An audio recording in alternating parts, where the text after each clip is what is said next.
ലേഖന വിവാദത്തിൽ ദേശാഭിമാനിയിൽ നടപടി. വാരാന്ത്യ പതിപ്പ് എഡിറ്ററുടെ ചുമതലയിൽ നിന്നും KR അജയനെ മാറ്റി. വിവരങ്ങളുമായി പ്രശാന്ത് ശങ്കരമംഗലത്ത് ചേരുകയാണ്. പ്രശാന്ത്, വിജയനായി അജയനെ മാറ്റി, അങ്ങനെ തന്നെ വേണം നമ്മൾ മനസ്സിലാക്കാൻ, അല്ലേ പ്രശാന്ത്? എന്തായാലും ഇന്ന് രാവിലെ തന്നെ ഓഫീസ് പൂട്ടി, അങ്ങനെ നടപടികളിലേക്ക് ഓരോ ചുവട് വയ്ക്കുകയായിരുന്നു. ഒടുവിൽ പൂട്ടുകയാണ് അജയനെ.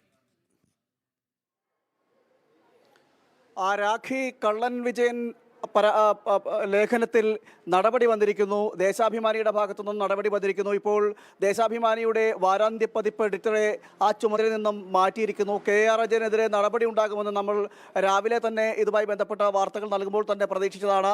ഏതായാലും ആ നടപടിയിലേക്കാണ് എത്തിയിരിക്കുന്നത്. വലിയ വിമർശനങ്ങൾ ഇതുമായി ബന്ധപ്പെട്ടൊക്കെ അജയനെതിരെ CPM-ന്റെ നേതൃത്വം, അതോടൊപ്പം തന്നെ ദേശാഭിമാനി നേതൃത്വം എല്ലാം ഉന്നയിച്ചതാണ്.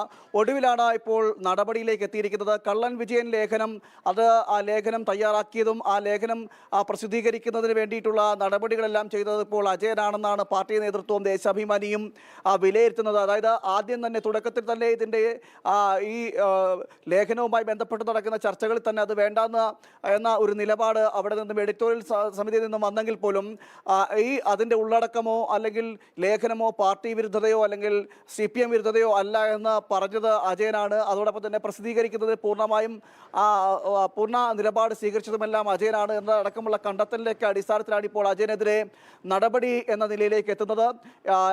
നിലവിൽ എഡിറ്റർ ചുമതലയിൽ നിന്ന് മാറ്റുകയാണ്. വാരാന്ത്യ പതിപ്പിൻ്റെ എഡിറ്റർ ചുമതലയിൽ നിന്ന് മാറ്റുകയാണ്. പകരം ചുമതല നൽകിയിരിക്കുന്നത് T ചന്ദ്രമോഹനാണ്. അല്പസമയം മുമ്പാണ് ഇത്തരത്തിലുള്ള നീക്കം ദേശാഭിമാനിയുടെ ഭാഗത്തു നിന്നും വന്നിരിക്കുന്നത്.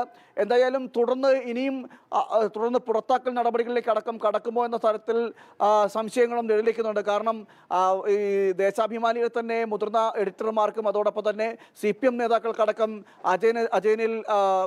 ഇത്തരത്തിൽ അജയനെതിരെ അമർഷമുണ്ട്. ഇതുമായി ബന്ധപ്പെട്ട് ഏറ്റവും എടുത്തു പറയുന്നത്, അതിനകത്ത് ഈ വിവാദം വന്നതിന് പിന്നാലെ അതിൻ്റെ ഉള്ളടക്കം, അതായത് കള്ളൻ വിജയൻ എന്ന പേരോട് കൂടിയ ഉള്ളടക്കവും അതോടൊപ്പം തന്നെ VS-ന്റെ ലേഖനവും എല്ലാം ഉൾപ്പെട്ടിരുന്നതാണ് ഈ വാരാന്ത്യ പതിപ്പ് എന്നതടക്കമുള്ള വിവരങ്ങൾ മാധ്യമങ്ങൾക്ക് ചോർത്തി നൽകിയതും അതോടൊപ്പം തന്നെ ഇത്തരത്തിൽ വിവാദം കത്തിക്കയറുന്നതിന് കാരണമായതുമെല്ലാം ഈ KR അജയൻ്റെ ഇടപെടൽ ഉണ്ടായിട്ടുണ്ട് എന്നൊക്കെയുള്ള കണ്ടെത്തലാണ്. ഇതിൻ്റെയൊക്കെ പശ്ചാത്തലത്തിലാണ് അദ്ദേഹത്തിൻ്റെ ഓഫീസ് മുറി ഇന്ന് പൂട്ടുന്ന നിലയിലേക്ക് എത്തിയത്. അജയൻ ഓഫീസിൽ എത്തിയെങ്കിൽ പോലും മുറിയിൽ കയറാനാകാതെ വന്നതോടെ അവിടെ നിന്നും തിരിച്ചു പോവുകയായിരുന്നു ചെയ്തത്. തുടർന്നാണ് നടപടി ഉണ്ടാകും എന്ന നിലയിലേക്കൊക്കെ എത്തിയത്. എന്തായാലും ആ നടപടിയാണ് വന്നിരിക്കുന്നത്.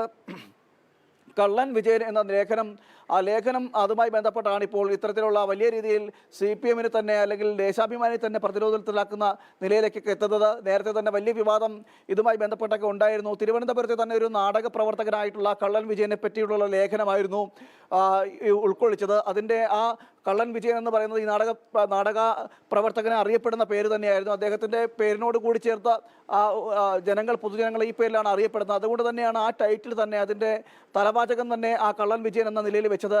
പക്ഷേ പാർട്ടിയെ സംബന്ധിച്ചിടത്തോളം പറയുമ്പോൾ, CPM-നെ സംബന്ധിച്ചിടത്തോളം പറയുമ്പോൾ, അത് ആ കള്ളൻ വിജയൻ എന്ന പരാമർശം പിണറായി വിജയൻ എന്ന് ആരോപിക്കപ്പെടുമോ എന്നൊക്കെയുള്ള സംശയത്തിൻ്റെയൊക്കെ അടിസ്ഥാനത്തിലാണ് ഈ ലേഖനം അടക്കം ഉൾപ്പെട്ടുകൊണ്ടിട്ടുള്ള വാരാന്ത്യ പതിപ്പ് പിൻവലിക്കുന്ന നിലയിലേക്കൊക്കെ എത്തിയത്. കാരണം നമുക്കറിയാം, നിലവിൽ സ്വർണ്ണ കവർച്ച അടക്കമുള്ള കേസുകളിലൊക്കെ നിൽക്കുന്ന സാഹചര്യമുണ്ട്. അതോടൊപ്പം തന്നെ പല കേസുകളും ഇതുമായി ബന്ധപ്പെട്ട കോഴികട്ടവന്റെ തലയിൽ പൂട എന്നൊക്കെ കേട്ടിട്ടുണ്ട്. ഇതിപ്പോൾ വിജയൻ എന്ന പേര് പരാമർശിച്ച തന്നെ CPM-ന് വല്ലാത്ത ഒരു ചങ്കിടിപ്പാണ്, മുട്ടിടിയാണ്. ഇപ്പോൾ കള്ളൻ വിജയൻ എന്ന പരാമർശമാണ്, ആ ലേഖനമാണ് CPM-നെ ചൊടിപ്പിച്ചത്. ലേഖന വിവാദത്തിൽ ഒടുവിൽ ദേശാഭിമാനിയിൽ നടപടി ഉണ്ടായിരിക്കുന്നു. വാരാന്ത്യ പതിപ്പ് എഡിറ്ററുടെ ചുമതലയിൽ നിന്നും KR അജയനെ മാറ്റിയിരിക്കുകയാണ്. വിവരങ്ങൾ നൽകിയത് പ്രശാന്ത് ശങ്കരമംഗലത്താണ്.